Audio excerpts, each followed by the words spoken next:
Locus here, and here's my take on this amazing figure from Bandai. So we do have here the equip and prop line from Bandai, of course, Volume 3, Zero and Silva. So this release was made way back in 2006, so 13 years from now. I had this figure in my stash for so long, and I really forgot that I had this actually. And then I just decided to, might as well make a review out of this figure before I open it. I'm not planning of selling them for now, but yeah, as you can see here for the packaging, you can view the figure itself, the human form Ray, wearing his signature uniform as a Makai Knight in human form, and his armor, the Zero Silver Knight armor, and Silva, his trusted assistant, companion. And then we do have here the die-casted weapon that it came with the figure. As you can see here, it has a very artistic-ish style of packaging for me. There's some logo here, equip and prop, and then Volume 3 equip and prop, Zero and Silva from Bandai. Then we have a good image here of the Silver Knight armor. Up top here, let me just view here. As you can see, don't have enough space to adjust, and then it has some nice design here. Then at the back of the figure, it comes with a good preview of the armor. Some information in Japanese, as you can see here, and then some previews of the weapon, and you can see my face at the background. I'm sorry for that. So the packaging is really reflective, and yeah, so that's it for the packaging. Let's go ahead and open the figure. So here's a figure taken out of the initial packaging of the figure. I just wanted to show this off. Yeah, so here's the background of the figure. You can see here some lettering. And I think the instruction manual is located here inside, I guess. Let me just there you go. So the instruction manual is there. But it's up to you if you're gonna use it or not. It's easy to know which part goes to where, but if you really want to check it out, then go check it out. Yeah, and this figure is being served into two trays, as you can see. So the first one we've seen so far on the first part of the review, and then on the second part of the tray, it contains some of the accessories of the figure, including Ray's weapon here, and the scabbard or sheath. I forgot what this specifically called. I forgot the difference between a scabbard and a sheath. Yeah, and some parts of the armor piece here. I'm not sure if you can see it. There you go, focus. And then the armor neck for Zero. The alternate weapons for Ray and Zero armor, the weapon wielding hands here, right, and then the closed fist hands right here and here, and the weapon wielding hands right there, and that's it.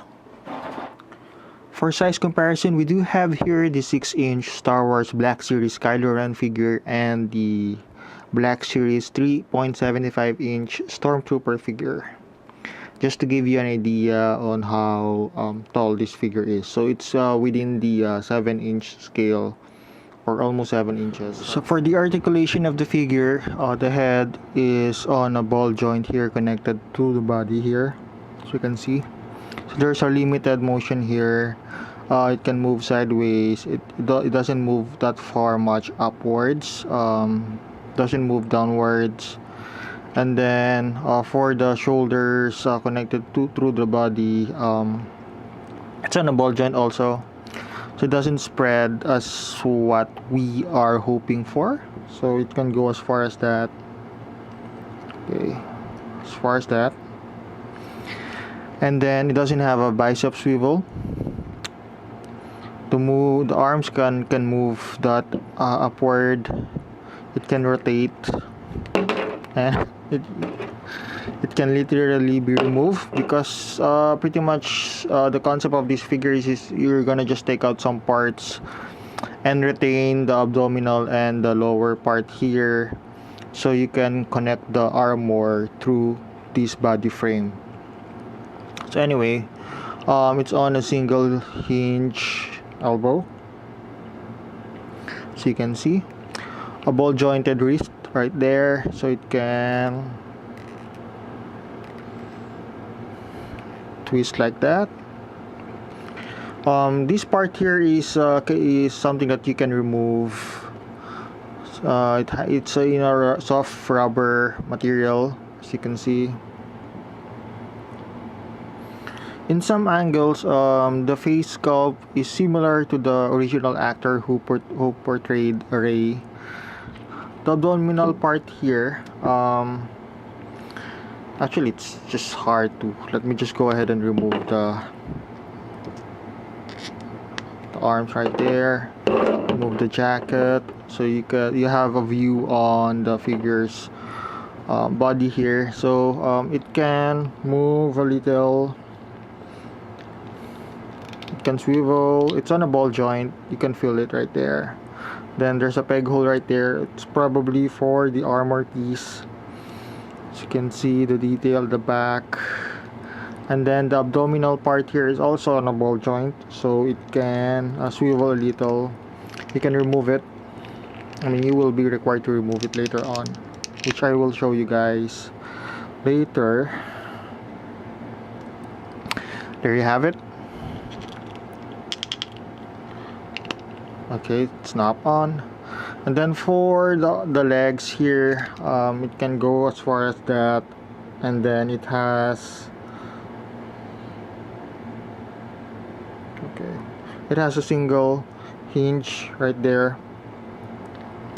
And for the feet, it can tilt a very little inward, but outward, yeah, it can. It has a good range of motion right there, but moving upward and downward, it doesn't do much, but good enough to do some decent posing for the figure. You can also remove this later on, so you need to put in the armor, but that comes with the figure rather. So this is the weapon. The sheet or scabbard, I forgot, like I said. I'm sorry for that, but if you can correct me, please drop down in the comment section below. And then here's the sword or the blades. It's not that sharp, it's not made out of die cast, and be careful, you might break it. But it doesn't have that feel that it will break. You just need to be careful, especially if you have kids at home.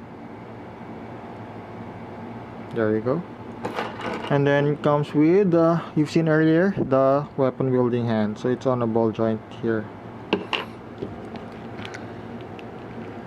So be careful sometimes when you are trying to remove a ball joint, especially if the figure is brand new or old. Sometimes it won't just budge in, and then you would eventually end up having a ball joint stuck right there with a broken hand or a broken wrist on your figure. So you really need to be careful on that.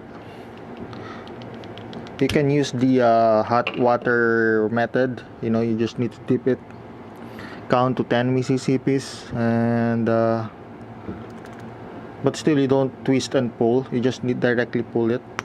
I think you move it a little like that, and then you try to pull it. Yeah. So putting the weapon is easy, so you can see here.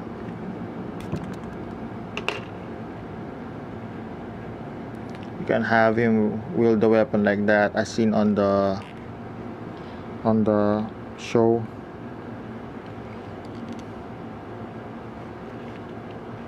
Alright, and then look at the detailing of the figure, the sculpt. It's very nice. and then it has some cross here detailing, and then at the back it has his signature logo.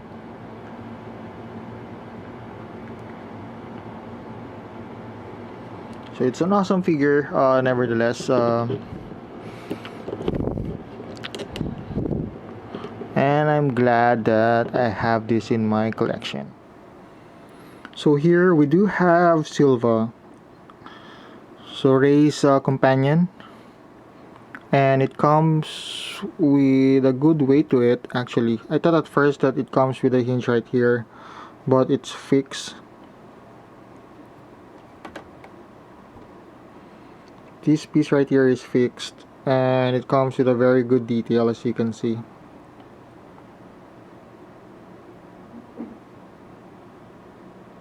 The mouth is right there, the back here,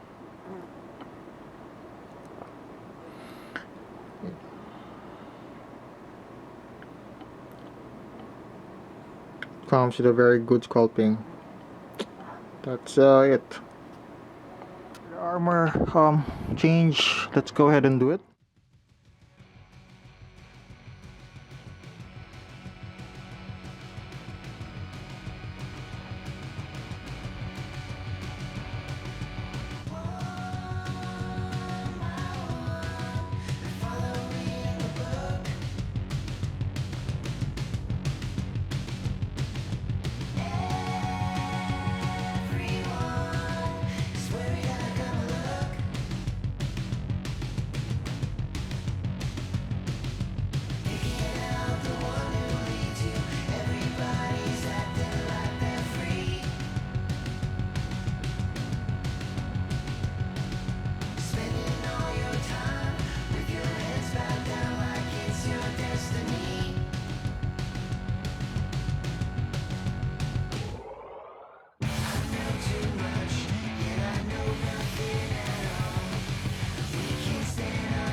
So here's the figure after we put everything in. As you can see, the figure looks very menacing. It has a very nice details and sculpting.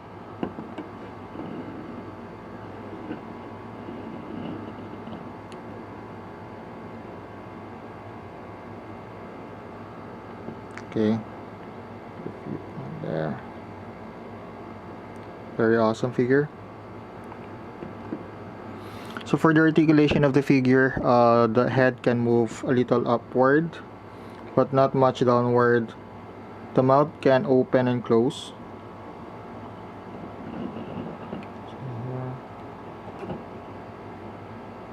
Alright. The head can look downward a little, thanks to the ball joint connected through the head, through the neck, through the body. For the arms here, the shoulder doesn't do much because of the detailing here on the shoulder armor, but it has a ball joint connected through the bicep that would give you a double purpose. Number one is for the bicep swivel, and secondly, it does give you a little range where it can tilt.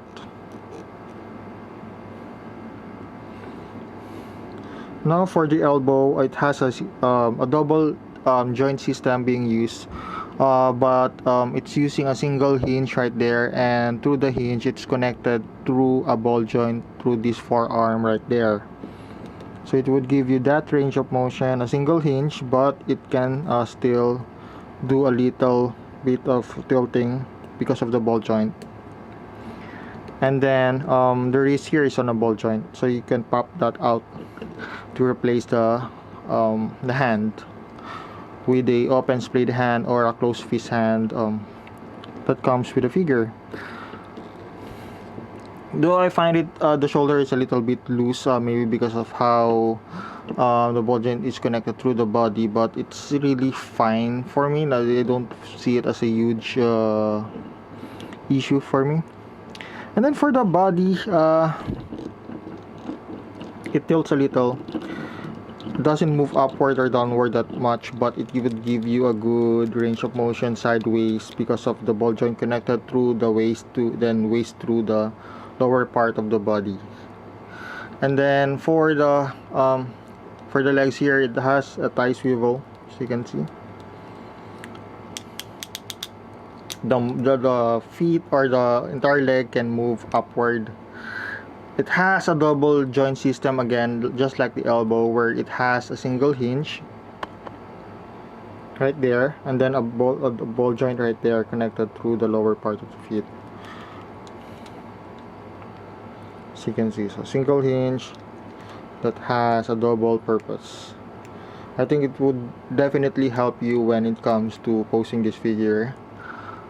And then for the feet, it can move downward, it can move upward, no toe articulation, but it can tilt because it's connected through a ball joint right there. And that's pretty much it for the figure and the articulation it comes with it. Let's go ahead and check out if this can fit Ginga.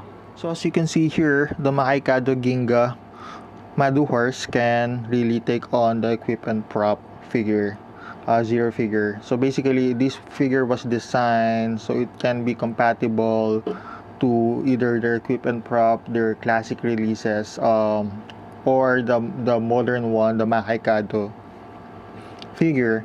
Actually, the only difference that this figure had with the Makikado zero figure, which comes in this packaging. So this is the Makikado, the first one that they released under the Makikado name. They are pretty much the same. The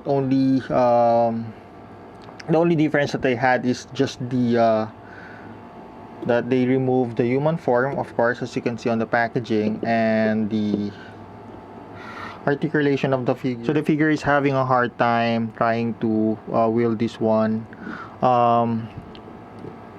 Posing this is a little bit tricky, but yeah. So if you purchase the Wing Zero version of it, as you don't know, for those you guys don't have it yet, it comes with this lighter version of the blade. It's made out of plastic. I did a review of this. I did a comparative review of the first release of the Zero and the new one. So if you can check it out, you can. It's on my channel. But anyway, so the only gripe that I have is this very heavy weapon right here. So the figure is having a hard time trying to pose it, wielding it, because it's really heavy.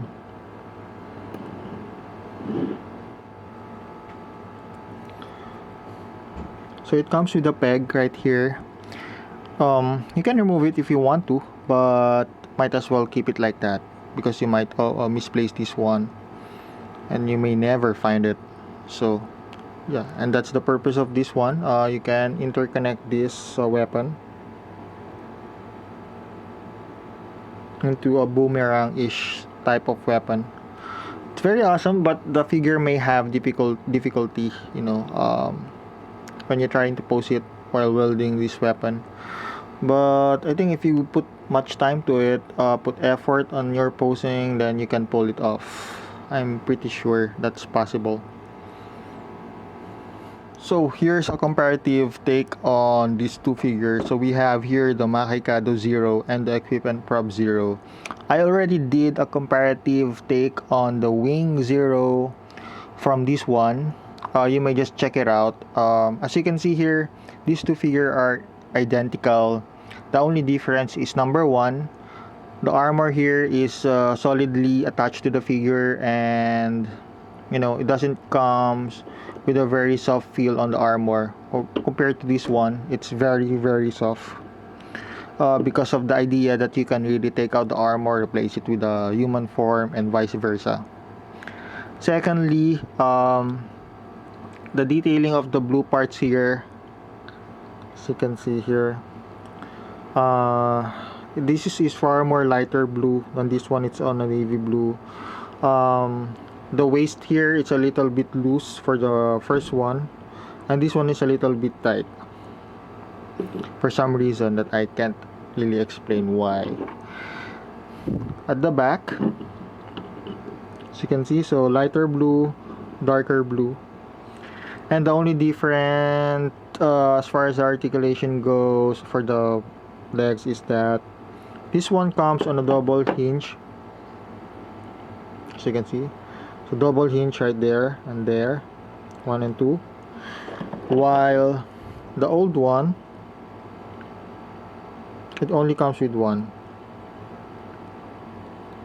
It only comes with one hinge, then ball joint right there. This one, 2 hinges and a ball joint right there. But as you've seen earlier, so you know, both of these figure can fit Ginga. So again, it's a matter of time and effort when you're trying to pose your figures to look, you know, amazing on your photography, if you're into toy photography, or if you're gonna put this figure on its display. And that's pretty much it for this review.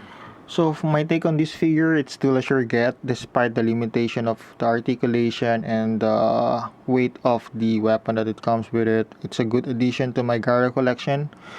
And if you're a fan of the franchise, if you're a fan of this character, go ahead and still get it. It's not hard to find up to now. You can check out eBay or other online stores.